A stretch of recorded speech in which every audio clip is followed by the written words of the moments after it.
Should you fix your loan to increase your borrowing capacity? मुझे किसी ने एक ईमेल में क्वेश्चन पूछा था कि प्रियंक, मुझे किसी ने बोला है कि यदि मैं मेरी लोन फिक्स कर देता हूँ तो मेरी बोरोइंग कैपेसिटी बढ़ सकती है, can you help me out?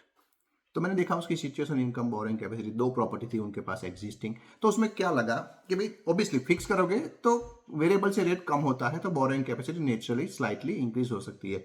But there are so many other ways. पहले मैं बोल देता हूँ कि फिक्स में अभी राइट नाउ जो लोग फिक्स करने की सोचते हैं उसमें प्रो एंड कॉन्स क्या हो सकते हैं। प्रो ये हो सकता है कि यू माइट गेट अराउंड 5.5% के आसपास का फिक्स मिल सकता है, बोरिंग कैपेसिटी बढ़ सकती है, रीपेमेंट्स कम हो सकते हैं। कॉन्स क्या होता है कि अभी तो रेट कम होने स्टार्ट हुए हैं, ठीक है। तो यदि आप फिक्स करते हो तो जो दिस ईयर 3 और 4 मोर रेट कट आने वाले, सब लोग बोल रहे हैं, ठीक है, आने वाले हैं, तो वो आप मिस आउट कर जाओगे। मान लीजिए कि अभी आपको 5.5 के आसपास का फिक्स रेट मिल रहा है, 3 या 4 बार रेट कट आते हैं एंड ऑफ द ईयर या फिर early next year, fix rate offer will be around 4.5% के आसपास का हो जाएगा। मतलब आप 2 साल का फिक्स किया तो you will lose for next 2 years, 3 साल का किया तो 3 साल तक लूज होगा, ठीक है। फिक्स करते हैं तो आपको लगेगा कि चलो मैं एक्सपेंसिव रेट पे कर रहा हूं तो मुझे ब्रेक करके कहीं जगह पे जाना है वेरिएबल में, the break cost will also be higher, depends on the bank, आपको बैंक से पूछना रहता है, but you will also pay the fix breaking cost as well. Option क्या हो सकता है? ऑप्शन में आप ये सोच सकते हो कि is there any other bank की जो मुझे बोरिंग कैपेसिटी चाहिए वो दे सकती है।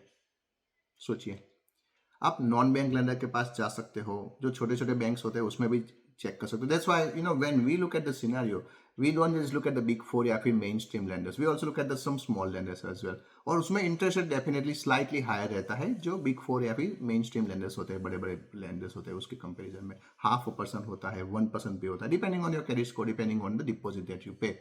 बट जब आप देखते हो ना कि चलो भाई मैंने 1% एक्स्ट्रा पे कर दिया और 1 साल के लिए मैंने एक्स अमाउंट पे कर दिया, लेट्स से $1,000 पे कर दिया, उसमें से आपका जो इनकम टैक्स पैकेट होगा, बिकॉज यू पेइंग इंटरेस्ट, तो आपको कैपिटल गेन टैक्स रिटर्न में आपको पैसा वापस आ जाएगा, तो वो फैक्टरिंग कर लिया आपने। फिर देखा कि चलो भाई 1 साल के बाद रेंट बढ़ेगा, इंटरेस्ट रेट कम हो गए, तो अब नेचुरली आपकी बोरिंग कैपेसिटी बढ़ जाएगी।